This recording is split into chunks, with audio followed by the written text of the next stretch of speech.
We're going to elect, that is, re-elect Lincoln in a moment. The election of 1864 being one of the, without a question, crucial turning points in the war, in a war that was so political.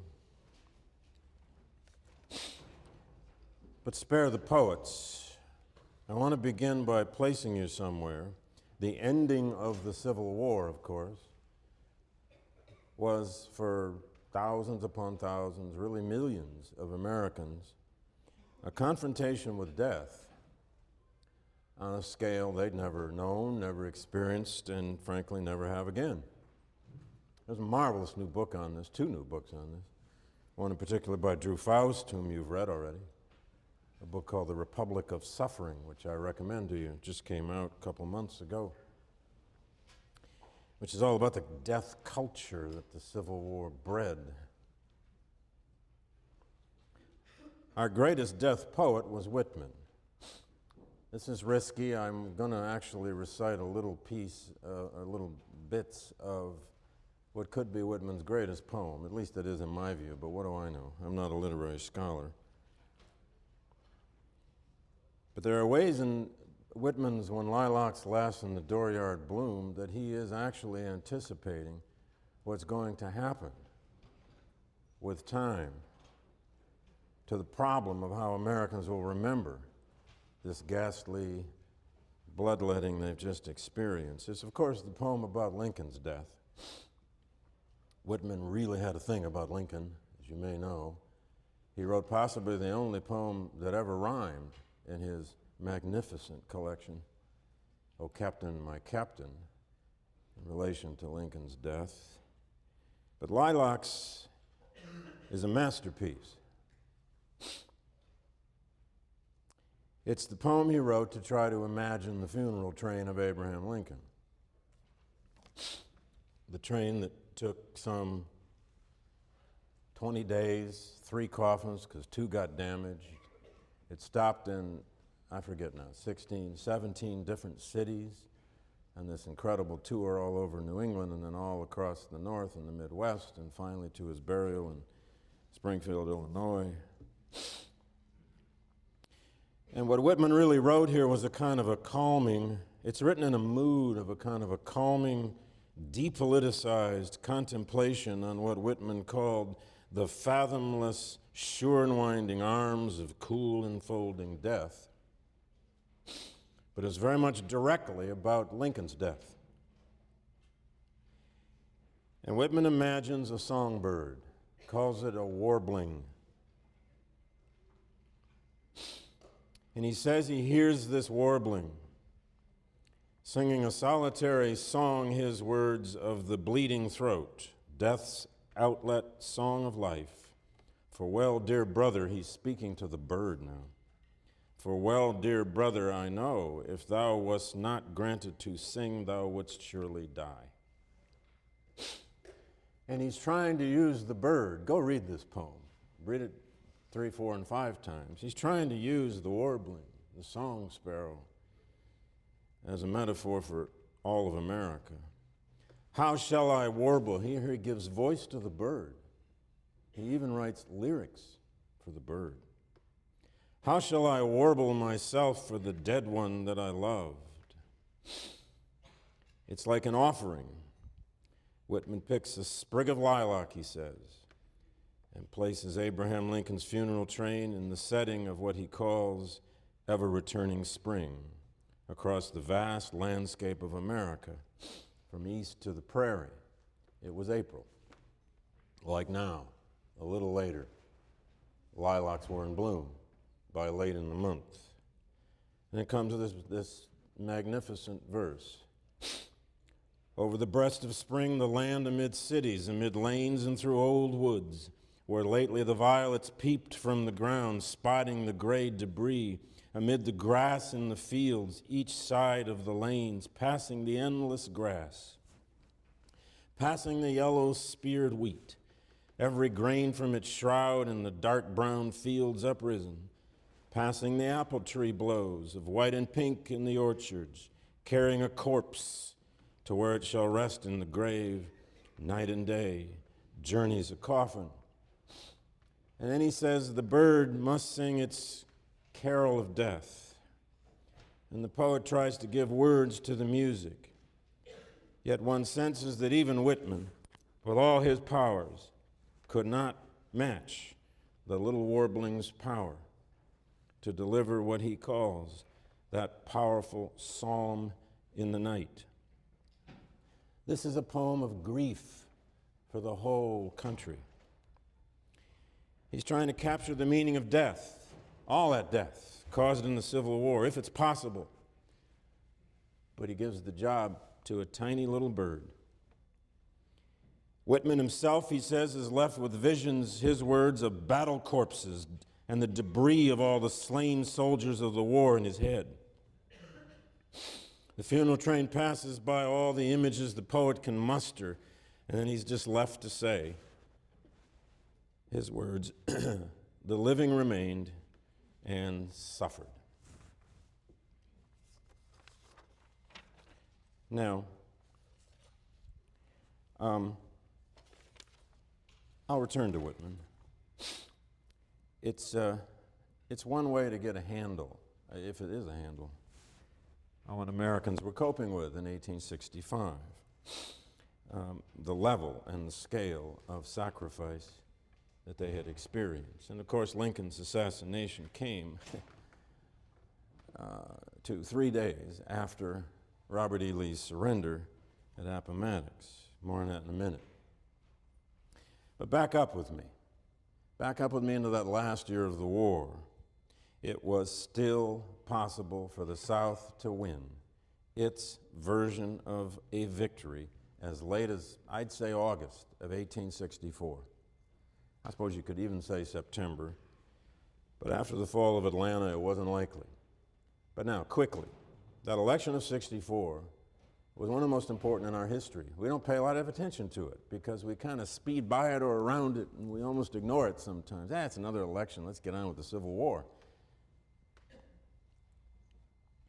Across the North, there was tremendous war weariness that summer. I mentioned already 66,000 casualties in Grant's army alone in Virginia in 2.5 months. There was great bitterness against the draft that summer. Now, in the end, only about 6-7% of all Union soldiers will actually be draftees, but there was tremendous resentment against it. In the North, there were the Peace Democrats, or sometimes that's what they were called. Sometimes they were called Copperheads, named for the snake. Copperheads usually, though, were those people who somehow were deemed truly disloyal to the Union and actually were engaging in machinations and conspiracies to overthrow the Union. That's always been an open question. There was an effort within the Republican Party as early as May and June of '64 to dump Lincoln in place of either Salmon Chase, a member of Lincoln's cabinet, his Attorney General, and read Doris Kearns Goodwin's Team of Rivals if you want to know just how much Chase was scheming to dump Lincoln as his own Attorney General. Chase may have had the most beautiful daughter in Washington, Kate Chase, but he had no style. And then there was an effort to dump Lincoln in favor of the candidate John C. Fremont, the same Fremont who had run in 1856 as the Republican presidential candidate. And Lincoln was himself all but convinced by July and early August of '64 that he probably wouldn't win re-election. What to do in the meantime? The Democratic Party nominated George B. McClellan, former general, commanding general of the Army of the Potomac. That Democratic Party in the midst of the Civil War was a confusing lot, and one might even say a confused lot. Some of them truly wanted to sue for a negotiated peace, but they would always say they wanted a negotiated peace of the South that would still restore the Union.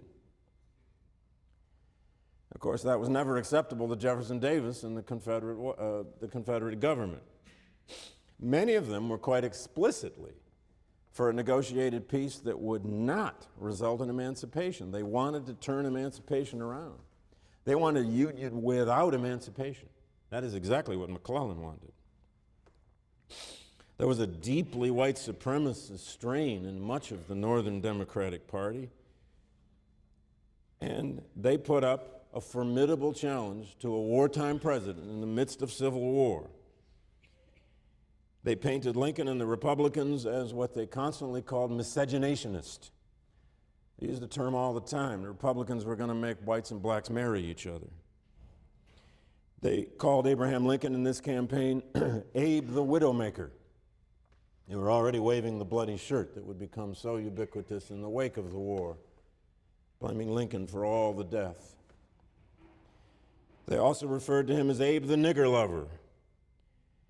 And the Democratic papers produced cartoons, famous cartoons. I wish I had an example of one today, of what they called miscegenation balls. These were dances and balls where whites and blacks all came together, kissed, made love, and mixed the races.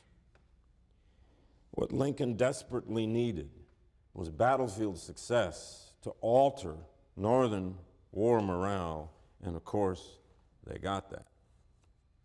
They got it with the fall of Mobile Harbor in the first and second week of August. Admiral David Farragut, in the largest naval engagement of the war, took Mobile, the last major southern seaport, to come into Union hands, and then especially with the fall of Atlanta on the 4th of September of 64, 3rd of September, sorry.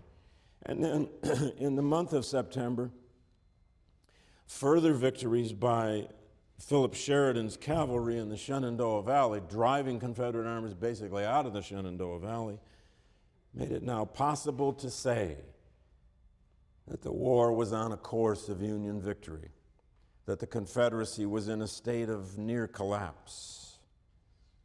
And when the election came, the votes were there. Lincoln won 55% of the total popular vote. 45% of the electorate in the northern states did not vote for Lincoln. And in effect, therefore, we're not voting for emancipation. Keep that in mind when we start discussing Reconstruction. 18 of the free states made it possible for soldiers to vote at the front. Only 2 did not. And even those let soldiers vote by absentee. It is the first time in world history, so far as we know, that a republic in the midst, there weren't that many republics to speak of course, but first time in the course of a civil war that a republic held a general election and pulled it off. Most importantly, Lincoln won an extraordinary 78% of the soldier vote, of all those hundreds of thousands in the Army and Navy, and they voted in droves. It was, that election, a referendum on the war, and it was a referendum on its purpose, and it was a referendum, therefore, on emancipation. One of the most extraordinary events that happened in that election season was in the 3rd week of August of '64, Lincoln invited Frederick Douglass to come to the White House. They had met the year before in August in '63, but that was at Douglass's own prodding.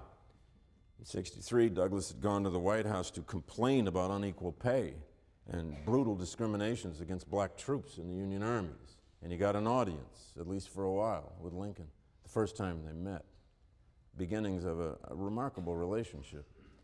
But in '64, Lincoln invites Douglass, and Douglass didn't know what he was going to be asked to do. And they sat down for about 45 minutes, eye to eye, and Abraham Lincoln asked Frederick Douglass to lead a campaign to funnel as many slaves out of the Upper South into some kind of security in the North before Election Day in November, because he feared he would not be reelected, and he wanted as many slaves as possible to be secure within Union lines and somehow legally free under the proclamation before McClellan won the election. Now, frankly, Douglass was stunned. Here was Abe Lincoln asking him to be John Brown, sort of. He could hardly believe it. And he left there with a whole new kind of conception of Lincoln, frankly. Not entirely new. He was already working on that. But he went back home to Rochester, New York, and he organized about 15 or 16 agents by letter and telegram in late August and the first week of September all over the North. He didn't have a clue how he was really going to do this or how much the Army was really going to help him. But he started calling all his old friends in the abolition movement and a lot of the people who had been recruiting black troops and said, help me. We're going to funnel slaves out of the South. I don't know how, but help me. And then came the fall of Atlanta, a couple of Sheridan's victories in the Shenandoah, and the whole scheme was called off. But it's a measure of Lincoln's own sense of reality that he was about to lose. All right, the war ended, of course, in great part with the surrender at Appomattox, and then with the surrender of Joseph Johnston to Sherman in a farmhouse in central North Carolina about 10 days later. April 21st, I believe. Let me discuss that briefly. It's an extremely important moment and event, and the terms of that surrender are extremely important for what's to come. In a war that had become so political, so much about morale, so much about public opinion, so much about the will of two peoples to see it through, the surrender terms were actually almost utterly apolitical. I had a couple photos up here. I don't know if you can see this very well.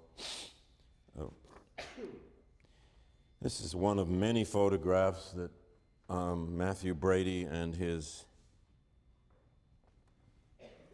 troupe of photographers took of Richmond after it fell, April 5th, 1865. As so many journalists now started saying, the United States was finally an old country because it had ruins. Isn't that great? You need some ruins to have a history.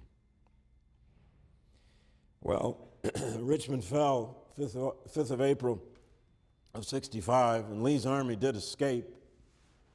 He was experiencing tremendous desertion. He escaped westward. The goal he had, as so far as we know, is to reach the Blue Ridge Mountains, maybe even get south into North Carolina, maybe hook up with Johnston's army that was retreating in front of Sherman up into North Carolina, maybe somehow connect the two remaining Confederate armies and carry on the war if they could. Lee really didn't ever want to give up. But he had to. He was cut off. There was an emerging lethal mixture now of no supplies, desertion, and the almost unfathomable oversupply of the Union forces. He was grossly outnumbered. And finally, he had to send a note after this last little battle they actually fought on the 11th of April, where 18 men were killed. And there's a little cemetery at Appomattox today where you can see the gravestones of those 18 men. It's one of the most moving little cemeteries I've ever seen. They're the last to die in a totally futile battle. The terms of the surrender were essentially this. And by the way, they were Lincoln's direct orders. That's a parole slip. It's a photocopy of exactly what they looked like. The Union Army took printing presses out to Appomattox Courthouse, which was this little town, and they set it up in a tavern, and they pumped out these parole slips, about 25 to 30,000 of them in 48 hours. The Confederate soldiers were given these paroles. They were allowed to keep their sidearms. They had to surrender their rifles. They were allowed to keep horses if they had them. And in essence, they were simply told, go home. Nobody, except technically Lee himself, was taken into custody. But Lee's custody was simply the right to ride his horse back to Richmond if he chose, or wherever he wanted to go. And he was technically put under house arrest, not allowed to leave his house for some period of time, but never charged with anything. Jefferson Davis will, more on that later. Alexander H. Steven, the vice president, will technically be charged, although never tried. Davis will be charged, but never tried. No one, except the commandant of Andersonville prison, when Captain Wirz, a Swiss-born immigrant who commanded Andersonville, the worst of the South's prisons. He was the only person accused of treason and war crimes and executed as a result of this war. Now, Lee and Grant, of course, met, and Ken Burns milks this for all it's worth, so I'm going to let you feel it from him. They met at the McLean House at Appomattox. Go there someday. It still looks almost exactly as it looked in 1865. Grant and Lee barely remembered one another. They knew each other now altogether extraordinarily well from fighting each other for so long. They sat down in the parlor of this house, and Grant gave Lee the terms. Lee dressed up in his finest golden sash. He wore a sword. He fully expected this to be a traditional 18th or 19th century surrender. He was going to give his sword and all that nonsense. Grant just said, I don't want your sword. Go home. Now, it's also true that when they finally cut Lee's army off, and Lee had to send that note and say, please meet me to consider surrender terms, the news just zoomed around the Union Army, and Union soldiers just started going crazy, celebrating, screaming, shooting off guns, riding on their horses all over the place. The war's over, the war's over, the war's over. Goddamn rebels have surrendered. And Grant put out an order all through his army that there would be no celebrations.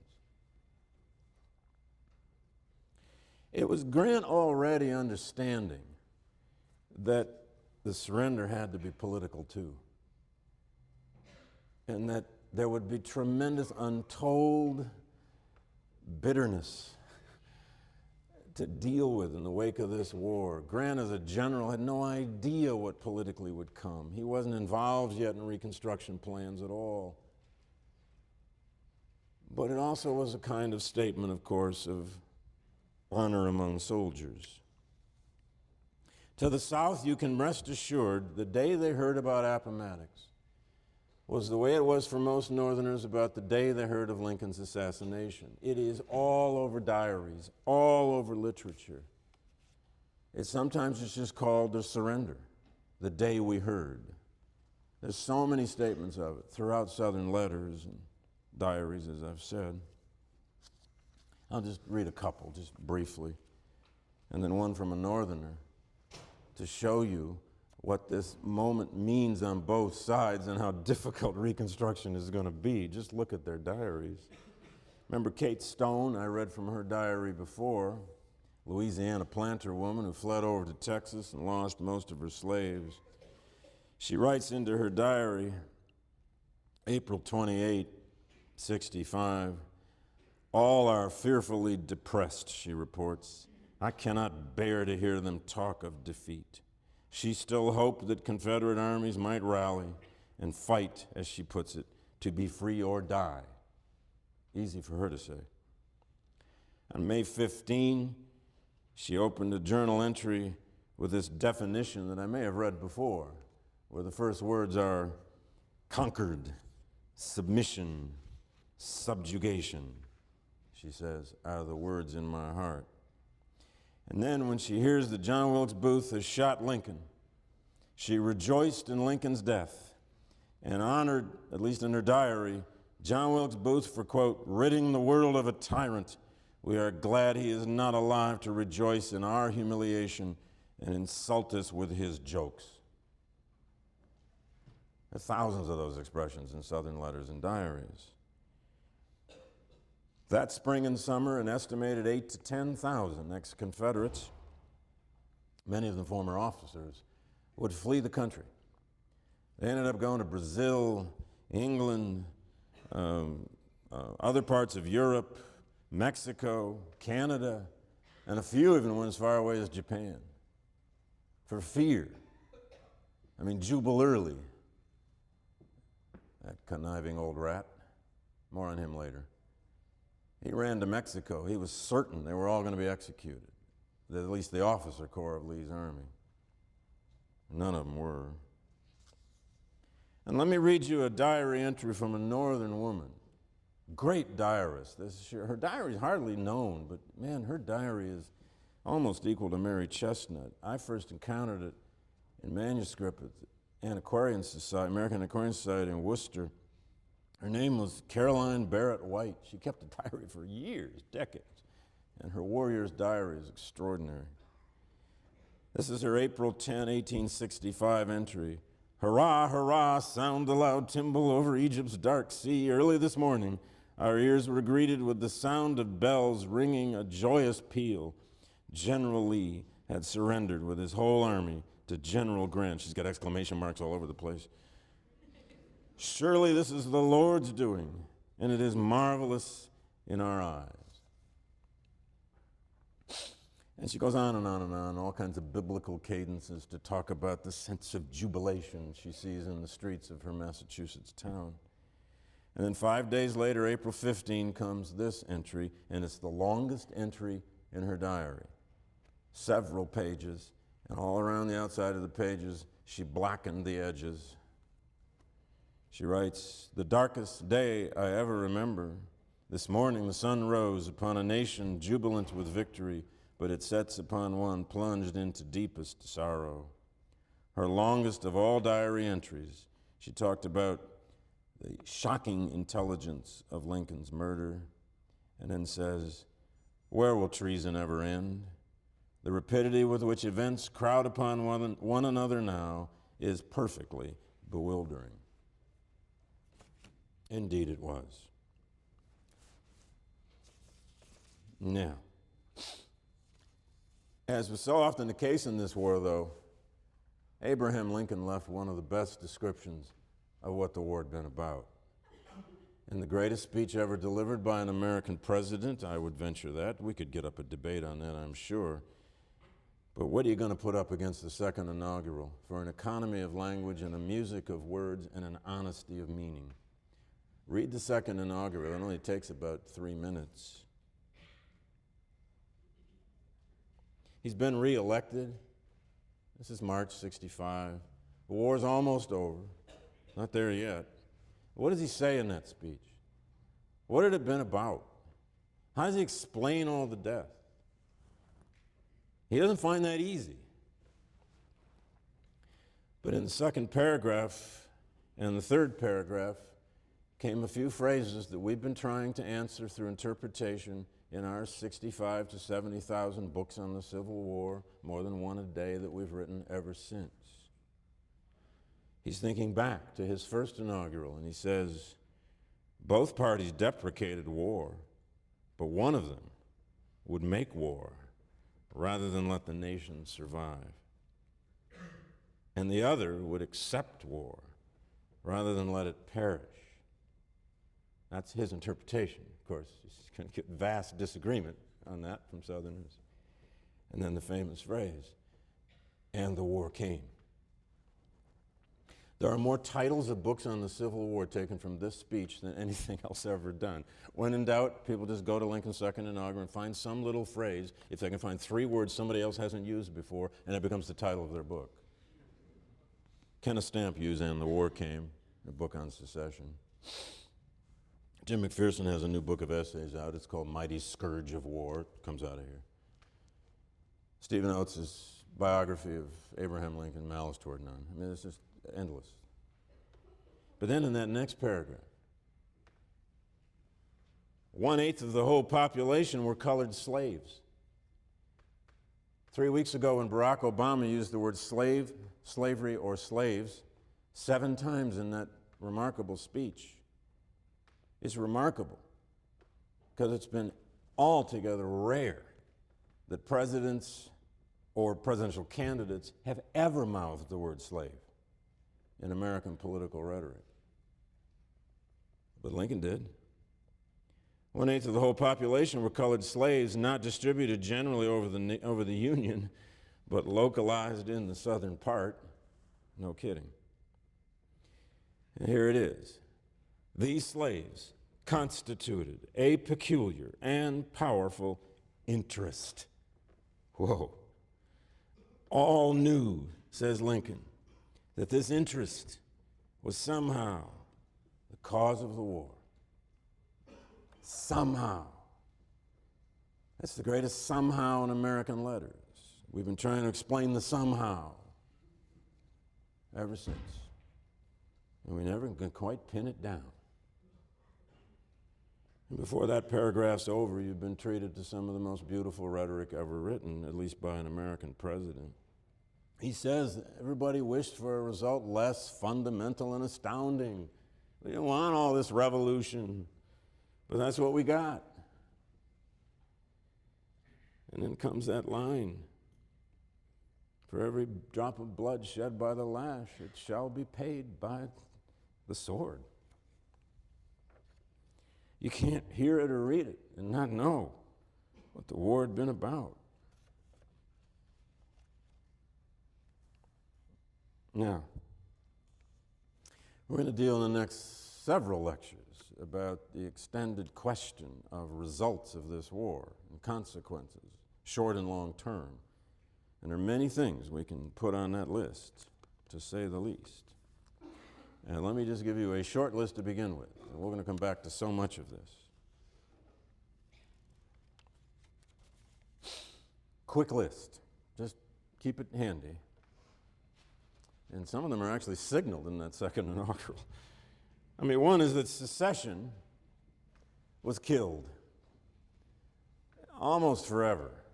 I mean, now and then you hear about the Upper Peninsula of Michigan wanting to secede or something.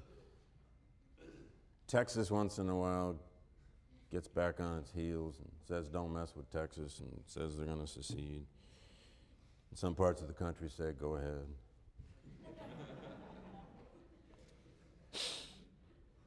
There's a fundamental change in the nature of American nationalism and the centralization of government that will come out of this war.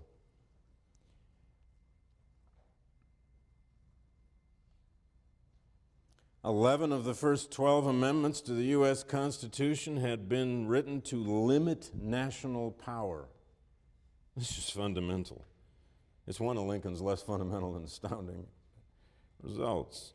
6 of the next 7 constitutional amendments will be directly to increase federal power. More on that as we do Reconstruction. Power itself will shift from south to north, at least for a while, in American political culture. Nativism will be put on the run, at least for a while, quite a while. I mean, the old nativist party and all that nativism of antebellum America, I mean, what are you going to do with all that xenophobic nativism in the wake of a war where 1 of every 4 Union soldiers was foreign born? And now they're U.S. citizens claiming pensions on the U.S. government for saving the Union. Thank you very much. What nativist party is going to get any traction with Union veterans in the 1870s? None. The labor movement and the women's rights movements, on the other hand, are going to be crippled, not ruined, but crippled by the Civil War, by the authoritarianism of war, all its centralization.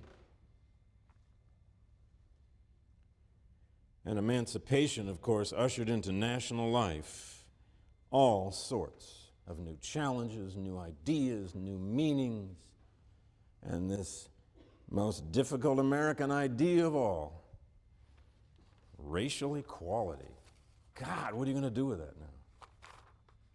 It's been taken out, it's been unshucked from its shell by war. Oh, there'll be 1,000 meanings. We'll come back to 6 or 7 of them. Now,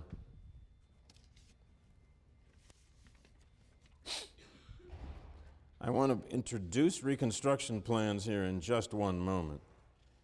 But at this particular moment in time, of all the possible meanings people are taking from this war, and of course there are very different meanings if you're one of those white Georgians who had to face Sherman's army, or if you're Kate Stone out in Texas,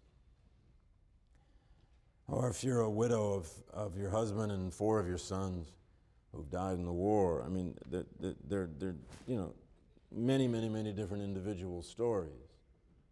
But think back to what Lincoln had just said in the second inaugural about what the war had been about and this chastening that it had brought the country. One of the most remarkable documents left from this massive documentation of this war and of emancipation is this letter. Perhaps you've seen it before. It's getting reprinted now and then. It's a letter written by a former slave whose name was Jordan Anderson. How many of you have read Jordan Anderson's letter before? Good, the grad students have. Better have, yes. Well, this is in the summer of '65. What had the war meant? Jordan Anderson had been a slave in Tennessee. He's living in Ohio now. The war is over. He gets a letter from his old master, whose name was Colonel P.H. Anderson. Jordan's living in Dayton, Ohio. And he writes back. Colonel Anderson says, "Thank you very much for your letter." Anderson wants him to come back. "Dear sir, I got your letter and was glad to find you had not forgotten old Jordan and that you wanted me to come back and live with you again, promising to do better for me than anybody else can. I have often felt uneasy about you. I thought the Yankees would have hung you long before this for harboring Rebs they found at your house. I suppose they never heard about you going to Colonel Martin's to kill the Union soldier that was left by his company in their stable. Although you shot at me twice before I left you, I did not want to hear of your being hurt, and I'm glad you are still living.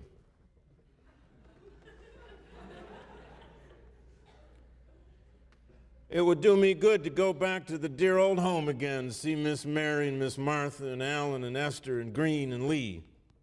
Give my love to them all. Tell them I hope we will meet in the better world, if not in this.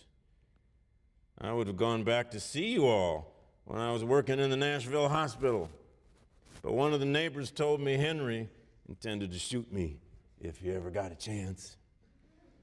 I want to know particularly what the good chance is you propose to give me. I'm doing tolerably well here. I get $25 a month with victuals and clothing. Have a comfortable home for Mandy, that's his wife. The folks here call her Mrs. Anderson.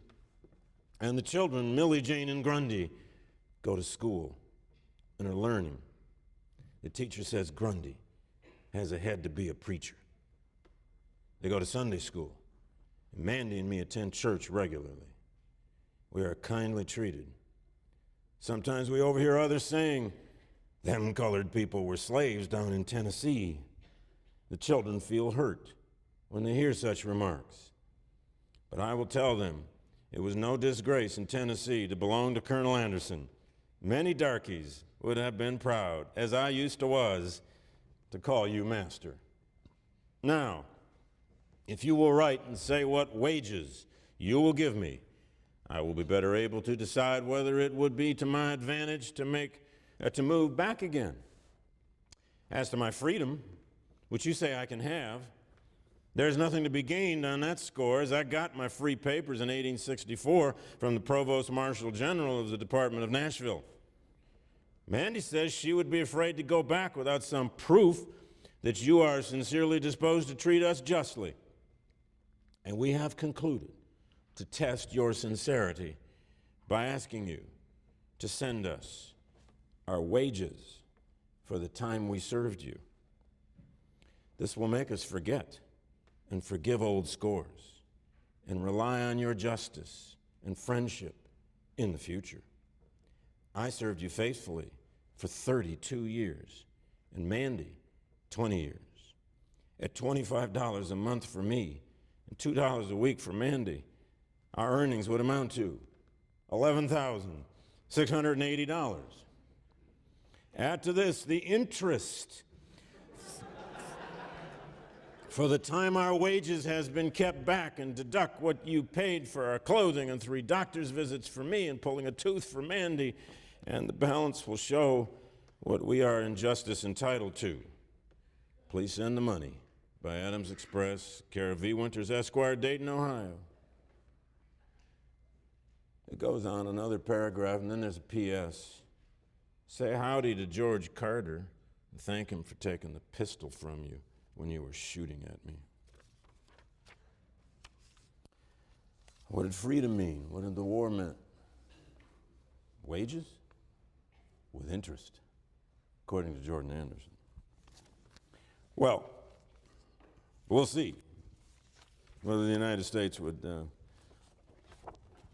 help out old Jordan. All right. Now, Reconstruction is, of course, that 10 or 11 year period of American history that sometimes, too often, I don't know how it was taught to you, but sometimes, too often, we skirt through.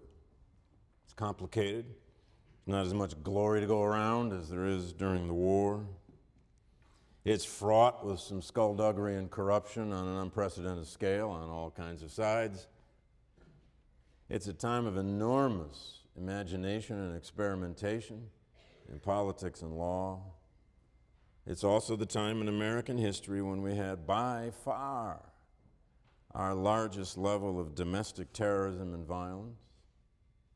Good deal more on that in the weeks to come. But Reconstruction policy, of course, began during the war. The debates over Reconstruction policy began during the war. And it is,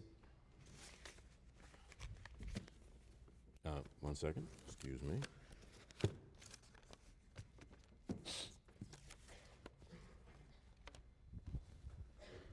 Don't you hate that? Now, what did I do?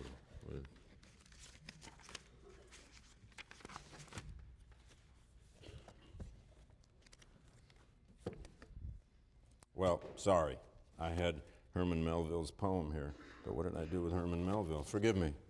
Check that, as the old sports announcer used to say. The policies on Reconstruction took 2 paths, and those paths begin as early as late 1863, and they are especially being debated in the federal government in 1864, and they are ripe by the end of the war in 1865. Lincoln's basic approach to Reconstruction, when and if they could end the war, win the war, and stop it, was to make Reconstruction as fast as possible, as lenient as possible. Remember these 3 things, you're going to hear it again. As fast as possible, as lenient as possible, and as much as possible under presidential authority, not Congress. He's going to fashion his so-called 10% plan, which I'll explain next time, but it in essence meant that he wanted 10% of the white voting population of a former Confederate state to take a loyalty oath to the Union, to redraw a new constitution, denounce secession, accept emancipation, and they would be readmitted to the Union under presidential authority. And he wanted to do as much of it as possible during the war, because when the war ends, he could lose his presidential war powers. In Congress, in his own party, led by Thaddeus Stevens in the House and Charles Sumner in the Senate, and you'll learn a good deal more about them in the 2 weeks to come, there's a very different approach to Reconstruction. The congressional radicals, as they become known, Republicans all, want a Reconstruction that is longer, harsher, and under congressional control. Now, Lincoln won't be around, of course, to engage in this battle after the war is over, but he was there during the war, and they had quite a tussle over imagining how Reconstruction would happen. Now, if you want to get a sense of Lincoln's approach to Reconstruction, you can read the last paragraph of the second inaugural about malice toward none and charity for all and binding up the nation's wound and so forth. But there's also the statement he made in his last cabinet meeting, the last meeting he had of his cabinet before he went to Ford's Theater, literally that night. He said to his cabinet, and I'm quoting, "I hope that there will be no persecutions, no bloody work after the war is over.